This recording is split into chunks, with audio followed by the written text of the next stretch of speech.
NMH at 1 highlights the news making waves ranging from current affairs to community stories, sport and economic news. Here are the headlines. NSSC top performers share their winning formulas. Local potato farmer hopes to meet the local demand. And Debmarine Namibia Premiership football action to kick off on the 3rd of February. I am Ashwin Berry. Follow all our programs on oneup2.com or DSTV 285 or GoTV 25 in Namibia. Midday News Update up next.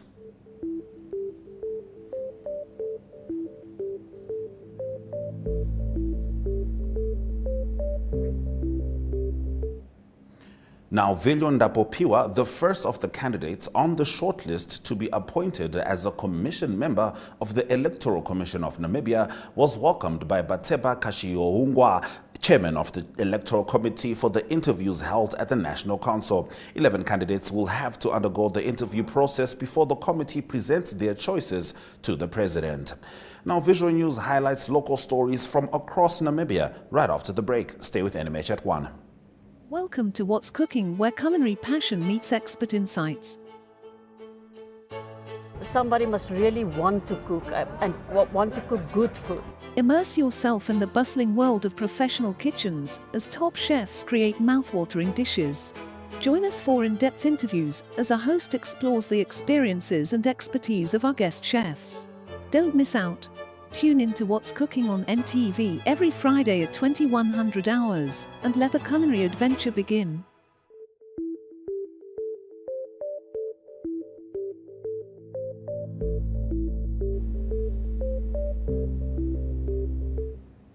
The Namibia National Senior Secondary Certificate Ordinary Level and Advanced Subsidiary Level results were released yesterday, and our correspondent Junior Kapofi spoke to some of the learners who shared what it took and what it feels like to be named among the top 20 best performing learners in the country.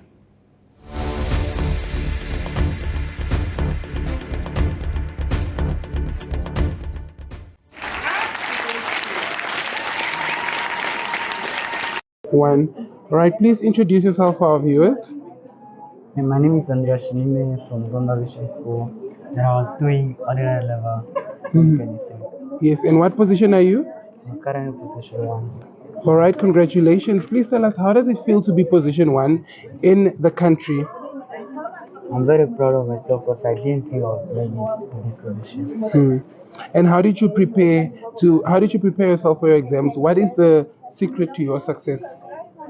Actually, the secret to my success is just sharing everything with friends and having to discuss with friends, because we all have different suggestions. We learn from each other. And what are your future plans? Where do you see yourself now? I mean, you're in position number 1. Are you going to do advanced subsidiary, or are you proceeding to go study? So I'm going for AS level this year. All right, thank you very much. Please introduce yourself for our viewers. Hi, my name is Paolo from Delta Secondary School, and I was first ranked in the country for AS levels. Right, so tell me, how does it feel to be number 1 in the entire Namibia? It's a bit of a shock, and I'm just feeling extremely thankful for God and my family. And how did you prepare yourself for this milestone? The preparation, I think it's a thing that has to be done throughout the year. You can't just start on number 99. It has to be done from the beginning. And what are your future plans? Where to from here? My current plans are to study engineering at NASA, and then hopefully from there I want to go to NASA and become an astronaut. All right, thank you very much.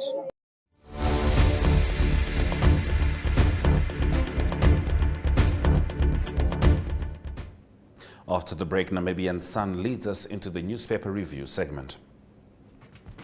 Welcome to My.NA Cars, your ultimate destination for everything automotive. I am your host, Diana Master. Teamwork makes the dream work, right? Discover the latest models, innovative technologies, and expert insights from our passionate hosts. Learn essential maintenance tips and get exclusive behind-the-scenes access to the automotive industry. Don't miss My.NA Cars on NTV every Thursday at 2100 hours. Tune in and ignite your passion for automobiles.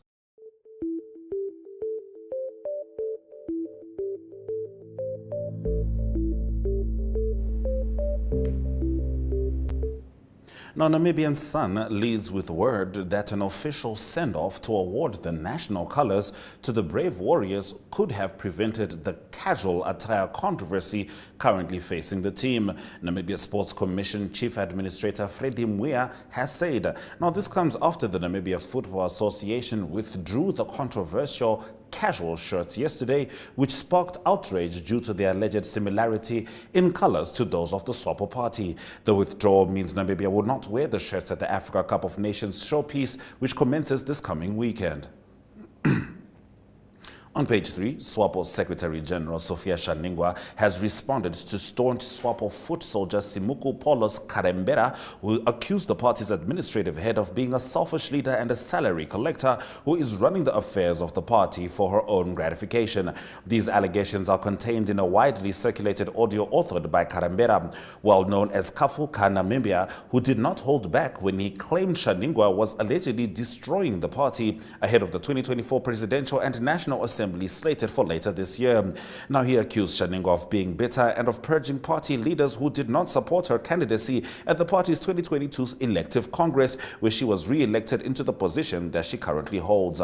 Now, on to Republican. The Ministry of Information and Communication Technology yesterday hosted a workshop in the capital to validate the national digitization strategy for the 2024 to 2028. Now, the executive director of the ministry, Dr. Audrin Mate, said during the event that Namibia has reached a decisive point in its journey towards digital transformation. Republican further reports that the draft strategy presented is based on an approach that includes society and government. The plan takes into account the digital landscape and how ready Namibia is for digitization, as well as creating a vision for the country's digital future, identifying interventions with a high impact, drawing up a roadmap for implementation and public awareness campaigns. On his page 3, Electoral Commission of Namibia CEO Petrus Sharma says it's back to manual ballot paper voting methods for the 2024 presidential and national elections slated for November. Sharma said this follows a Supreme Court judgment in 2020 that barred the use of electronic voting machines without a voter verification paper trail.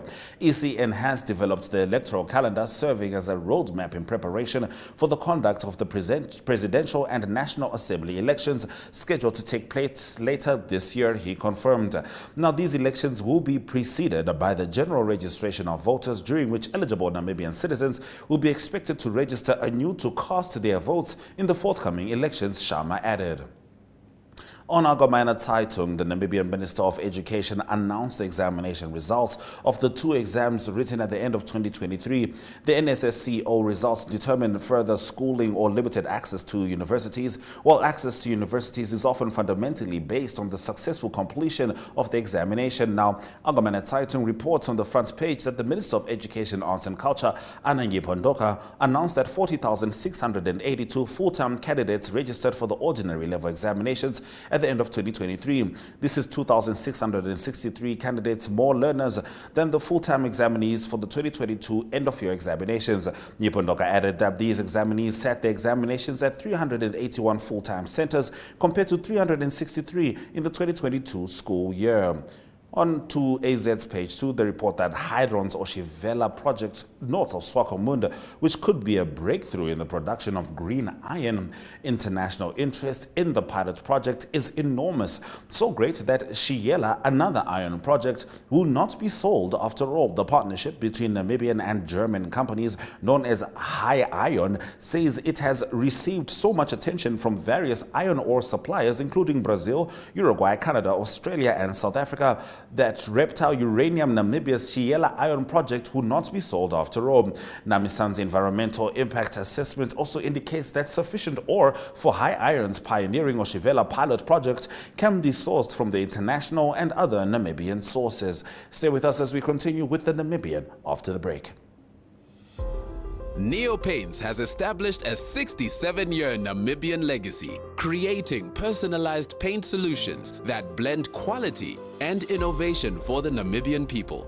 We pride ourselves in being a 100% Namibian-owned company, investing in our country and our people by employing and empowering true Namibians. With every brushstroke, Neo Paints commits to our quality guarantee and always delivering a coat of excellence. At Neo Paints, we always stay true to our country. We are as Namibian as you.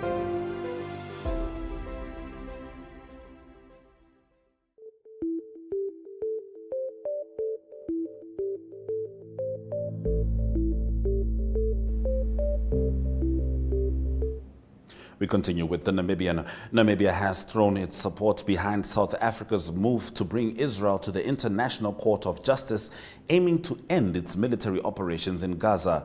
The case is being heard at the ICJ in The Hague, Netherlands today.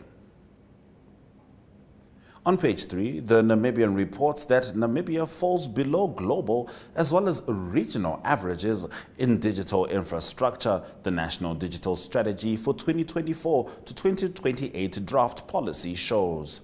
On New Era's front page, residents of Rehoboth are outraged over the senseless killing and alleged rape of a 64-year-old woman identified as Helena Vermette in the town. The suspect has been identified as an alleged repeat offender and is deemed dangerous by the community. More shockingly, the 29-year-old suspect had a pending murder case and was expected to appear in court later this month.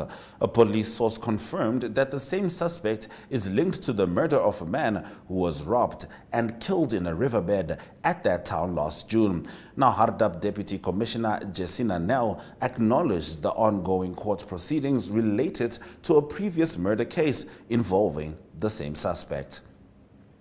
Ondonga Traditional Authority spokesperson Nkali France says they plan on maximizing harvests by growing more maize to feed people during droughts.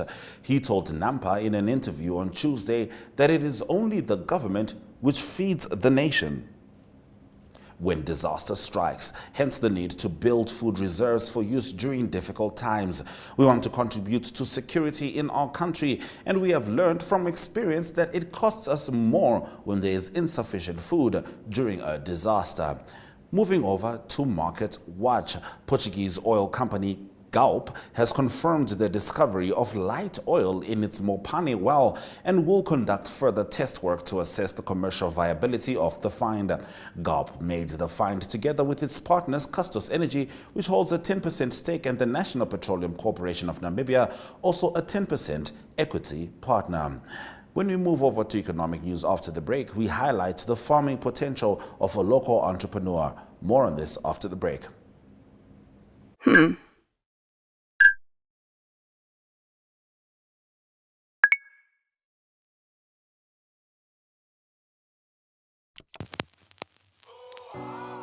E-Ticket, your online ticket solution for events and event marketing, bringing you ease of mind and making sure that your event gets out there.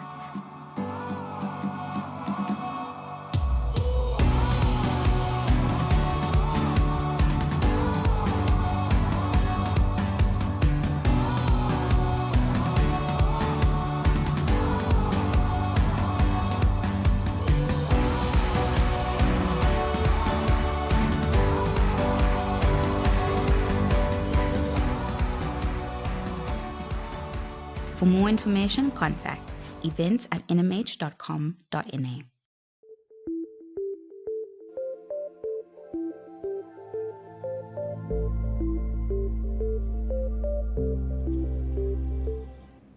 Getting into today's economic news, growing up, Jesiah Shipingana always had a soft spot for farming and had the desire to pursue agriculture projects that he felt would contribute to Namibia's food security quest.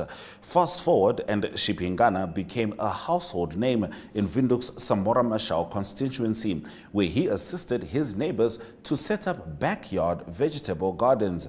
Now, with the high demand for potatoes in the local market, Shipingana saw an opportunity. However, the lack of land hindered his plans to venture into potato farming. He then relocated to northern Namibia, where he now manages a potato project along the Oshakati Omungwelume Road. I have realized that there is a huge demand for potatoes, but the local supply is lacking, which subsequently leads to high import volumes to meet the local demand, he said. Government must also provide training to those interested in producing potatoes, and this is in order to widen the production base base so that we meet the local demand and export the surplus.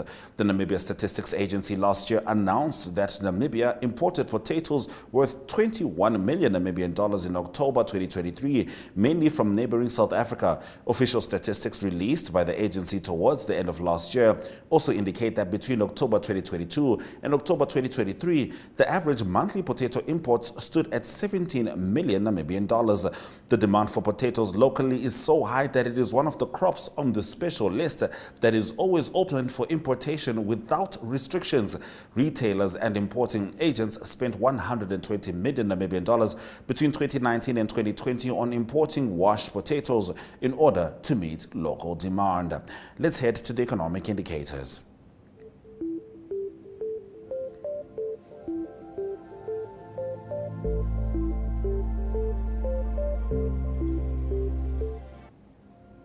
The Namibian dollar trades at 18.63 next to the US dollar. 23.70 gets you a British pound. 20.43 means you can get a euro. And for one Chinese yuan, you get 2.60 Namibian dollars.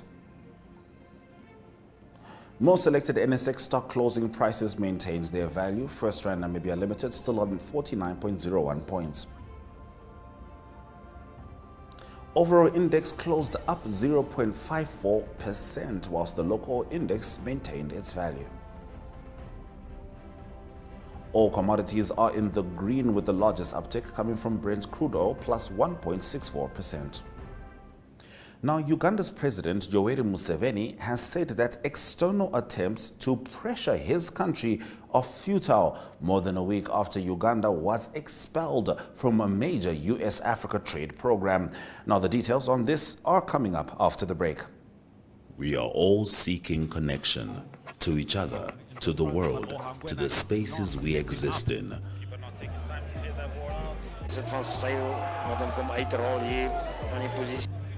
Sportsmanship right now from the lads. You might be physically ready, your body is ready, but mentally. Here's another chance, and it is a goal from Vindo Kahana. Hy sê wie hy is aan neertrek en daai bal het my grond gevat. Ja, hy het grond gevat en is but just enough next. Running that mountain up. Okay, so we will be doing this for the mountain climber. More advanced, slightly advanced. So is jou trolley reg? Want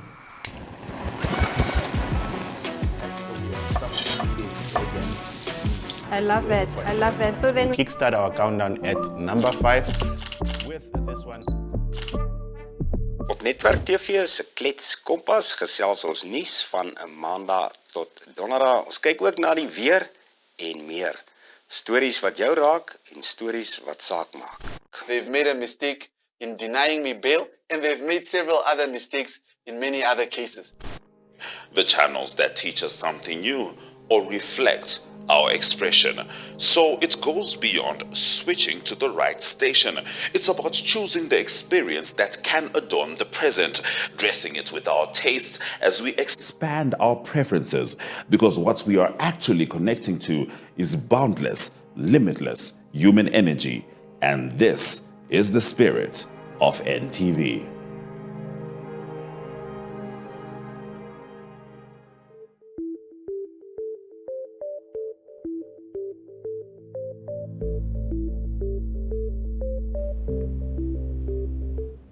Now, Uganda's President Yoweri Museveni has said that external attempts to pressure his country are futile, more than a week after Uganda was expelled from a major US-Africa trade program. The US first threatened to sanction Uganda and expel it from the African Growth and Opportunity Act trade pact, and this was in May, after the East African country passed a controversial anti-homosexuality law. The law places a death penalty on certain same-sex acts. For now, those who put pressure on us, they're wasting their time, and we don't have to worry ourselves about that, President Museveni said in a national address, speaking out for the first time since the expulsion took effect. What we should concentrate on is to fight corruption among ourselves. These are the real problems, not foreign pressure because that one has no meaning, he added. Museveni also said that Uganda will trade with international partners that respect it. Uganda also doubled down on its punitive anti-homosexuality law last August when the World Bank halted funding to the country. The bank said the law contradicts the organization's values. In our next story, Zambian President Hakainde Hichilema has urged people to relocate from towns to villages following the deaths of about 300 people in a cholera outbreak. Poor sanitation in some densely populated urban areas was a good breeding ground for cholera, he said. To decongest major towns, residents should relocate to rural areas where there was enough space and perfect sanitation. Hichilema added, more than 7,500 cholera cases have been reported nationwide since last October. In the last 24 hours, there were more than 500 new cases, as well as 17 deaths, the health ministry said. The reopening of schools has been delayed as part of a series of preventative measures.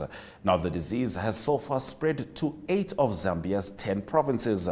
The World Health Organization is to send about 1 million cholera vaccine doses in the coming days, and this is in a bid to contain the outbreak. On Wednesday, Hichilema visited the Heroes Stadium Cholera Treatment Center, where there are more than 1,000 patients in the capital, Lusaka. He said the government would take some hard-to-swallow measures in an effort to eradicate the waterborne disease. The authorities would upgrade existing slums and towns and prevent the emergence of new ones, he added. Neighboring Mozambique and Zimbabwe have heightened surveillance to prevent cross-border transmission. For months now, Zimbabwe has also been battling to stem the spread of cholera because the country lacks clean water. Stay with us as we swing over to international news.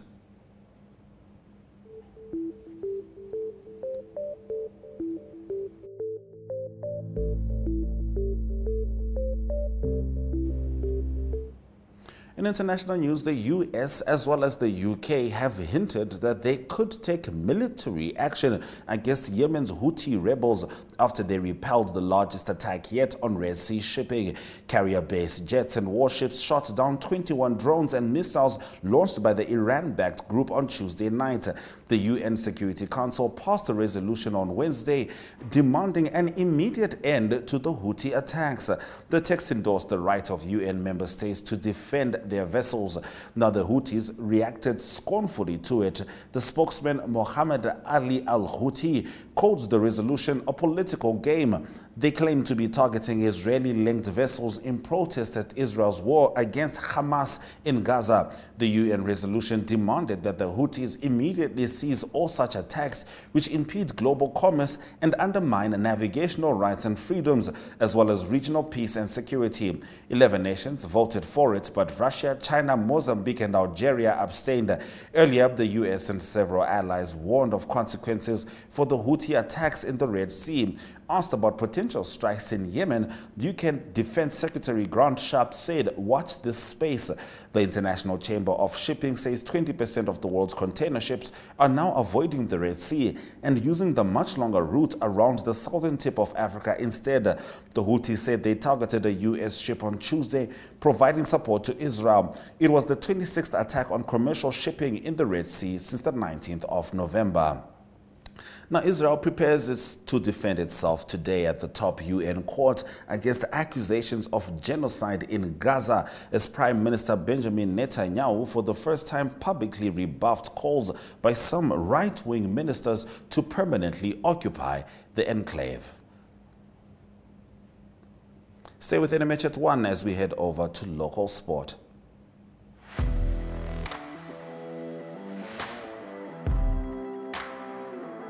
Hello and welcome to today's Sports Rep Show. I am your host, Jesse Jackson Kauraifa.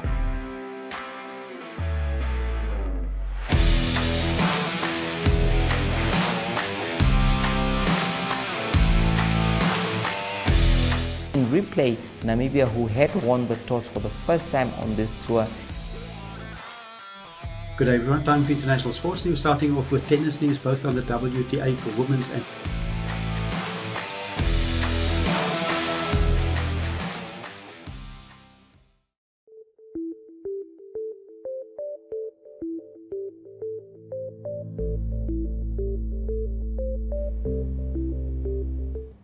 The Nedbank Windhoek Pedal Power Race Series will kickstart the 2024 cycling season this coming Sunday, 14 January, on the Dobabis Road east of Windhoek.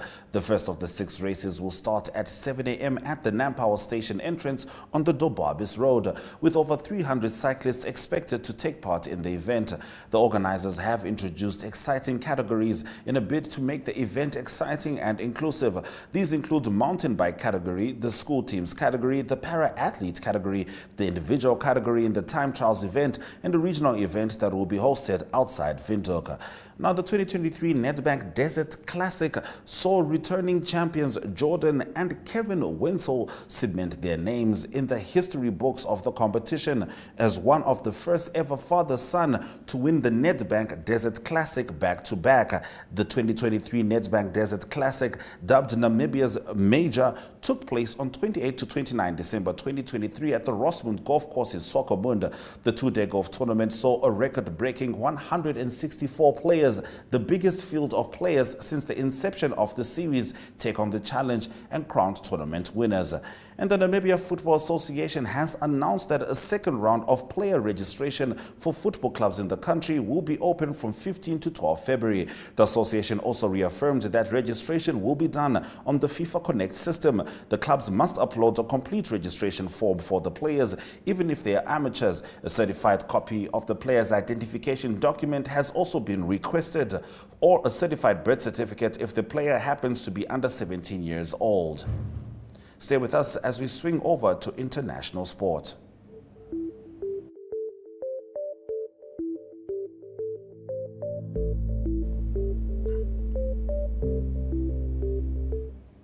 SuperSport will broadcast all 52 matches of the Total Energies CAF Africa Cup of Nations Ivory Coast 2023 live after MultiChoice secured the rights to broadcast the continent's showpiece tournament, which kicks off on the 13th of this month until 11 February 2024. MultiChoice reached a commercially viable agreement with rights holders New World TV to broadcast the 34th edition of Africa's premier men's football competition taking place in Ivory Coast is also an occurrence. Now, Nepal spinner Sandeep Lamishane has been sentenced to 8 years in prison for raping an 18-year-old woman.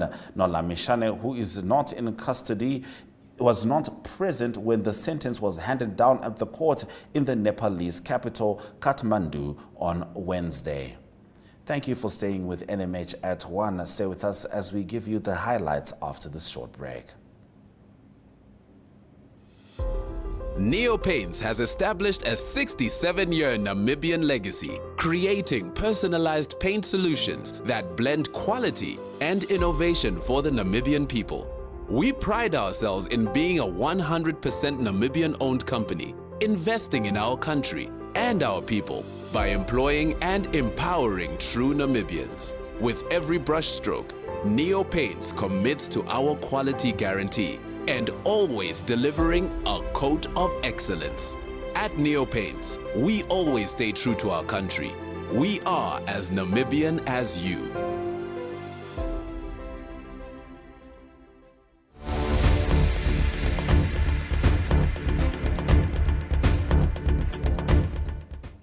Zambian President Hakainde Hichilema has urged people to relocate from towns to villages following the deaths of about 300 people in a cholera outbreak.